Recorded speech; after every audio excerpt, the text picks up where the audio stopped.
अमेठी के इस मैदान में आज सोनिया गांधी की रैली होगी। गौरीगंज से मुसाफिर खाना मार्ग पर पड़ने वाले नंदमहर में सोनिया की रैली को कामयाब बनाने के लिए कांग्रेस की पूरी टीम जी जान से जुटी हुई है। बेटे राहुल को वोट देने की अपील करने के लिए सोनिया आज करीब 12 बजे पहुंचेंगी। हालांकि राहुल की रैलियां असम और बंगाल में होने की वजह से राहुल रैली में नहीं होंगे। अमेठी की सीट गांधी नेहरू परिवार की पारंपरिक सीट मानी जाती रही है। 1999 के लोकसभा चुनाव में सोनिया खुद यहां से सांसद थी, लेकिन साल 2004 से राहुल गांधी अमेठी के सांसद हैं। हालांकि वो इस बार अमेठी में खास दिलचस्पी ले रही हैं। सोनिया पहली बार अमेठी के लोगों से राहुल के लिए वोट मांगने के लिए रैली करेंगी। राहुल के नामांकन के दिन भी यहाँ पूरा गांधी परिवार जुटा और आज फिर सोनिया अमेठी में रैली करने वाली है। राहुल गांधी के लिए सोनिया आज अमेठी में प्रचार करेंगी तो खुद राहुल गांधी की रैलियां आज असम और पश्चिम बंगाल में होंगी। राहुल गांधी के निशाने पर टीएमसी और लेफ्ट हो सकते हैं। राहुल की रैली पश्चिम बंगाल के मालदा और मुर्शिदाबाद में 11 बजे और 1 बजे होगी तो दोपहर बाद राहुल असम के नवगांव जिले में रैली को संबोधित करेंगे। गुजरात के मुख्यमंत्री और बीजेपी के पीएम उम्मीदवार नरेंद्र मोदी भी ताबड़तोड़ रैलियां करेंगे। दिन भर में मोदी असम और बिहार में कुल मिलाकर 5 रैलियों को संबोधित करेंगे। अहम बात असम के नवगांव की है, जहां आज राहुल और मोदी दोनों की रैलियां हैं। इसके अलावा मोदी असम के मंगलदोई और बरपेटा में भी रैली करेंगे। असम की 3 रैलियों के अलावा बिहार में मोदी की 2 रैलियां कटिहार और सुपौल में होंगी। बिहार के सुपौल में गुरुवार को नीतीश कुमार ने रैली की। नीतीश ने मोदी पर तीखा हमला बोलते हुए उन्हें अफवाह मास्टर तक करार दिया। नीतीश ने लोगों को मोदी से सावधान रहने की नसीहत दी है। नीतीश ने ये तक कहा कि बिहार में जब विकास हम करें तो वोट किसी और को क्यों मिले।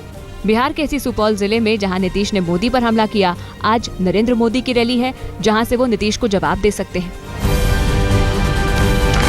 अभी तक ताकत नहीं रहेगा, घट जाएगा तो हम लोगों को चैन से कोई रहने देगा यहाँ, काम करने देगा जो आपके यहाँ पे काम करते हैं। और दिल्ली में कहा नहीं कि भाई सीट हमको वोट मिलेगा, काम करेंगे हम, अब वोट दूसरे को मिलेगा तो काम क्यों करेंगे कोई। चंद्रबाबू नायडू की नाराजगी एनडीए में दूर कर ली गई है। दिन भर चली माथापच्ची के बाद बीजेपी और टीडीपी के नेताओं ने बीच का रास्ता निकाल लिया। आखिरी समझौते के मुताबिक लोकसभा की इच्छापुरम सीट जो पहले बीजेपी के खाते में रखी गई थी, वो सीट अब टीडीपी को दे दी गई है, जबकि 3 सीटों पर बीजेपी अपने उम्मीदवारों को बदलने पर सहमत हुई है। बीजेपी और टीडीपी के नेताओं ने साझा प्रेस कॉन्फ्रेंस कर इस बात की जानकारी दी। बुधवार रात आई आंधी और बरसात के बाद कानपुर में मोदी की रैली की जगह की हालत बेहद खराब हो गई थी। बावजूद इसके कुछ ही घंटों में बीजेपी कार्यकर्ताओं ने जबरदस्त मेहनत करके रैली स्थल और मोदी के मंच को फिर से तैयार कर दिया। कानपुर में रैली कर नरेंद्र मोदी ने बीजेपी के वरिष्ठ नेता मुरली मनोहर जोशी को जिताने के लिए लोगों से अपील की। न उनको जवानों की परवाह है, न किसानों की परवाह है, न गरीब के खाने की चिंता है, न नौजवानों को रोजगार के अवसर की चिंता है। और इसलिए मैं भाइयों बहनों आज आपके सामने प्रार्थना करने आया हूं। आप भारतीय जनता पार्टी के कमल निशान पर बटन दबाइए। गुरुवार को नरेंद्र मोदी मध्य प्रदेश में थे, लेकिन उनकी रैली में शिवराज सिंह चौहान नहीं पहुंच पाए। दरअसल मौसम खराब होने की वजह से शिवराज सिंह चौहान का हेलीकॉप्टर खंडवा में नहीं पहुंच सका। ऐसे में शिवराज सिंह चौहान ने मोबाइल के जरिए ही लोगों को भाषण दिया। अमेठी में कोतवाली गौरीगंज में कांग्रेस के उस समर्थक के खिलाफ पुलिस ने मुकदमा दर्ज कर लिया जो एक वीडियो में कुमार विश्वास को गोली मारने की धमकी देता हुआ दिखाई दे रहा था। हालांकि कुमार विश्वास प्रियंका गांधी के खिलाफ मुकदमा दर्ज करने की मांग कर रहे थे, लेकिन पुलिस ने प्रियंका को दोषी नहीं माना है।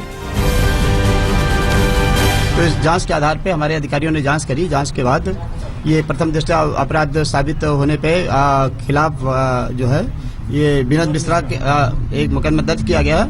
सीडी बाद में भेजी जाएगी, मतलब फोरेंसिक लैब भेजी जाएगी, उसमें मतलब जो उसकी जांच कराई जाएगी और अगर उसमें कोई चीज पाई जाती तो और के खिलाफ विरोधात्मक कार्रवाई करके न बढ़ाया जाएगा। कुमार विश्वास को जान से मारने की धमकी देने वाले कांग्रेस कार्यकर्ता के साथ ही खुद कुमार विश्वास पर भी मुकदमा दर्ज किया गया। कुमार विश्वास पर चुनाव आचार संहिता भंग करने का आरोप लगा है।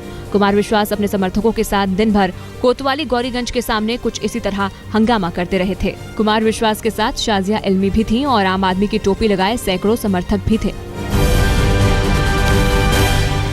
प्रशांत भूषण पर यह हमला इंदौर में हुआ। असल में हमला उन पर नहीं बल्कि उनकी टोपी पर हुआ था। प्रशांत भूषण के साथ बदतमीजी केवल इतनी ही नहीं हुई बल्कि प्रेस कॉन्फ्रेंस के दौरान ही उनके खिलाफ नारेबाजी भी हुई और अभद्र टिप्पणियां भी हुई। ऐसा करने वाले लोग एक हिंदू संगठन के थे जो कुछ दिन पहले प्रशांत भूषण के कश्मीर में रेफरेंडम करवाने का सुझाव देने वाले बयान से खासे नाराज थे। बारामती में एनसीपी नेता अजित पवार के वोटर्स को धमकाने के मामले में अब पार्टी अजित पवार के साथ खड़ी दिखने लगी है। नवाब मलिक ने मीडिया से बात करते हुए उस वीडियो क्लिप पर ही सवाल खड़े कर दिए जिसमें पवार लोगों को धमकाते हुए दिखाई दे रहे हैं। नवाब मलिक ने ये तक कहा कि ये एनसीपी के खिलाफ साजिश है और ऐसा करने वाले लोगों पर पार्टी कार्रवाई करेगी। अजित पवार का वोटर्स को धमकाने का वीडियो महाराष्ट्र में वोटिंग के दिन सामने आया था। वीडियो एक मोबाइल से शूट किया गया था जिसमें अजित पवार वोटर्स को ये कहते हुए सुनाई दे रहे थे कि उन्हें ईवीएम मशीन से पता चल जाएगा कि किसने वोट दिया और किसने नहीं दिया, और अगर एनसीपी को वोट नहीं दिया तो वो पानी की सप्लाई बंद कर देंगे। बारामती सीट से अजित पवार की बहन सुप्रिया सुले एनसीपी की उम्मीदवार हैं। शिवसेना के कार्यकारी अध्यक्ष उद्धव ठाकरे ने भी अजित पवार पर जमकर निशाना साधा। उद्धव नासिक के गोल्फ क्लब मैदान में रैली को संबोधित कर रहे थे जब उन्होंने शरद पवार को अजित पवार का बचाव करने के लिए खूब खरी खोटी सुनाई। उद्धव ने कहा कि अजित पवार कोई लॉलीपॉप खाता बच्चा नहीं है, ये वही बच्चा है जिसने सोलापुर के डैम में पानी न होने पर बेहद आपत्तिजनक बयान दिया था। कांग्रेस के दिल्ली से विधायक हसन अहमद पर लखनऊ में कुछ लोगों ने अचानक हमला किया और उनकी जमकर पिटाई की। हसन अहमद एक होटल में पत्रकार वार्ता करने वाले थे। उससे पहले ही कुछ युवकों ने पटेल की धुनाई कर दी। हसन के मुताबिक हमलावरों को इस बात से शिकायत थी कि वो शिया धर्मगुरु कल्बे जव्वाद का विरोध करने के लिए आए थे। यहाँ आके मैंने उर्दू अखबार से सबसे मिला। उन्होंने कहा कि कल्बे जव्वाद साहब के खिलाफ आप ये कर रहे हैं। मैंने कहा मैं कांग्रेस के लिए आया हूँ बोलने, और कल्बे जव्वाद साहब के बारे में मैंने कुछ नहीं कहा। इतने में उन्होंने मारना शुरू कर दिया। वो कह रहे थे कि कल्बे जव्वाद साहब के बारे में बोलेंगे, तो हमने कहा कि हमने कल्बे जव्वाद साहब के बारे में कुछ बोला ही नहीं है कि यहाँ से चले जाइए। अब ये होटल की अगर सिक्योरिटी इतनी कमज़ोर है कि 20 यहाँ जाए तो कल मेरे को मर्डर भी कर जाएंगे।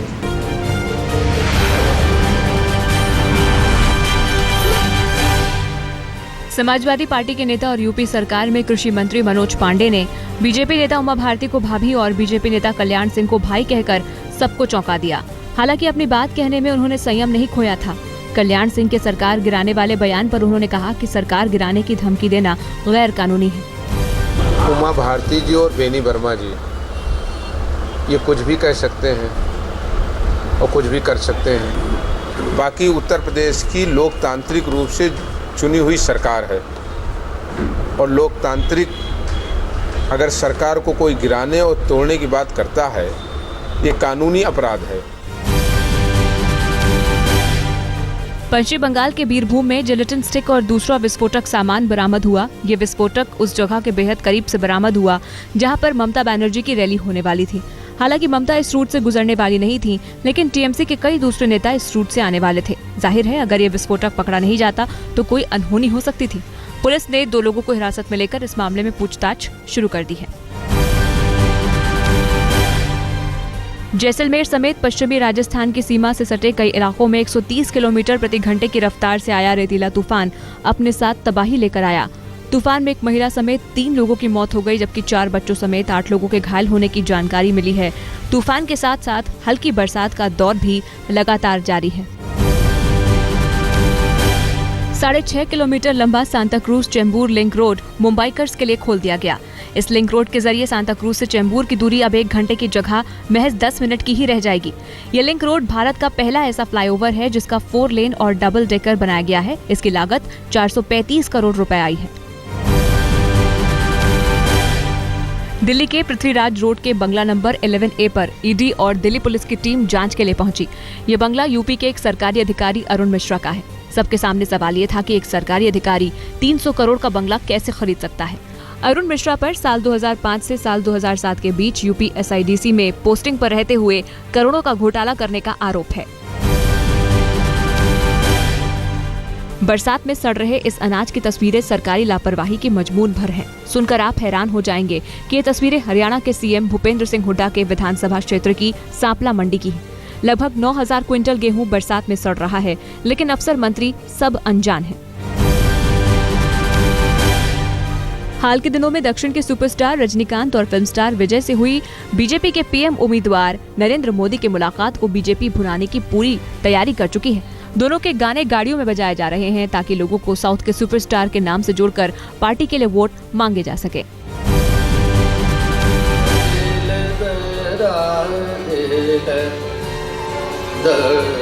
दिल्ली के गालिब इंस्टीट्यूट में म्यूजिक फेस्टिवल का आगाज हुआ। 3 दिनों तक चलने वाले इस फेस्टिवल में देश के कई जाने माने कलाकार शामिल होंगे। ये music festival Sursagar society of Delhi करवा रही है। पहले दिन मालिनी अवस्थी और उस्ताद इकबाल अहमद खान जैसे कलाकारों ने सुरों से समा बांधा। फेमिना मिस इंडिया 2014 का क्राउन जीतने के बाद जब कोयल पहली बार अपने घर लौटी तो परिवार ही नहीं, जानने वाले लोगों की भी खुशी का कोई ठिकाना नहीं था। जश्न का माहौल था और ऑटोग्राफ लेने वालों की लंबी कतार थी। कोयल राणा दिल्ली के मुखर्जी नगर की ही रहने वाली हैं। खुद कोयल इस स्वागत से बेहद खुश दिखाई दी। खैर वाकई में बहुत प्राउड मोमेंट था और सबने बहुत अच्छा वेलकम दिया और मॉम डैड को मैं बहुत थैंक यू करना चाहूँगी। वो हमेशा मेरे साथ रहे, उन्होंने इनका सपोर्ट हमेशा रहा, मोटिवेशन रही, हमेशा मोटिवेट करते रहते। जब भी मैं मतलब अप्स एंड डाउन्स आते रहते तो जब भी ऐसे डाउन वाले मोमेंट्स आए ना, मैं थोड़ा सैड हो गई तो हमेशा ऐसे मोटिवेट किया कि आई न्यू ना अब तो जीतना है।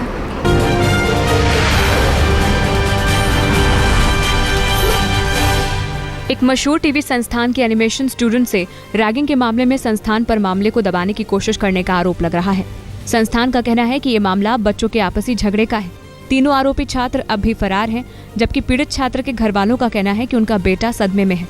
आरोपों के मुताबिक सीनियर छात्रों ने न केवल पीड़ित को बुरी तरह से पीटा बल्कि उसका एमएमएस बनाकर उसे ब्लैकमेल भी किया। दिल्ली वालों का गुस्सा गुरुवार को एक ऑटो ड्राइवर की जान पर भारी पड़ गया। महज किराया मांगने पर ऑटो ड्राइवर की चाकू से गोदकर हत्या कर दी गई। वारदात वीआरटी कॉरिडोर की है। ऑटो ड्राइवर अवनीश दिल्ली के अंबेडकर नगर का रहने वाला था। मई महीने में अवनीश की शादी होने वाली थी, लेकिन अब मातम पसरा है। पुलिस अभी तक हत्यारों का सुराग नहीं ढूंढ पाई है। दिल्ली के पौष इलाके आरके पुरम के सरकारी फ्लैट्स भी महफूज नहीं। इन घरों में सीनियर आईएएस, आईपीएस और दूसरे बड़े अधिकारी रहते हैं, लेकिन पुलिस चोरी की घटनाएं नहीं रोक पा रही है। ताजा मामला मकान नंबर A71 का है। परिवार वृंदावन दर्शन के लिए गया था और पीछे से चोरों ने घर का लोहे का दरवाजा तोड़कर 12 लाख की ज्वेलरी, बेशकीमती सामान और कई महंगी चीजें घर से गायब कर दी। फरीदाबाद में एक नौकरानी की खुदकुशी का मामला उलझता जा रहा है। सेक्टर 49 में अचीवर विला के एक मकान में काम करने वाली नौकरानी मती मुरुम ने चुन्नी के सहारे खुद को फांसी लगाकर खुदकुशी कर ली। कई दिनों तक जब परिवार वाले नहीं आए तो पुलिस ने लाश का पोस्टमार्टम भी करा दिया। अब बंगाल से आई नौकरानी की मां प्लेसमेंट एजेंसी के मालिक पर बेटी के साथ कुछ गलत करने का आरोप लगा रही है। आईपीएल सीजन 7 में आज 2 मुकाबले खेले जाएंगे। पहला मुकाबला बैंगलोर और मुंबई के बीच होगा तो दूसरा कोलकाता और दिल्ली के बीच। बैंगलोर और कोलकाता की टीमें अपने पहले मुकाबले जीतकर बुलंद हौसलों के साथ मैदान में उतरेंगी, तो मुंबई और दिल्ली की टीमें आईपीएल सीजन 7 में जीत के सफर की शुरुआत करने की अदद कोशिश करेंगी।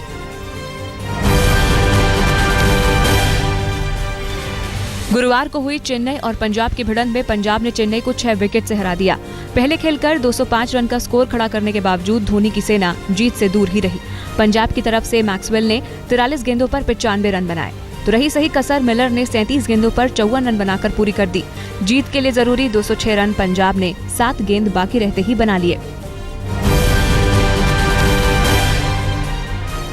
गुरुवार को राजस्थान रॉयल्स और सनराइजर्स हैदराबाद के बीच हुआ मुकाबला राजस्थान ने 6 विकेट से जीत लिया। हैदराबाद की टीम पहले खेलकर केवल 133 रन ही बना सकी। पारी के आखिरी ओवर तक चले मुकाबले में राजस्थान ने रहाणे और बिन्नी की पारियों की बदौलत मैच 4 विकेट से जीत लिया।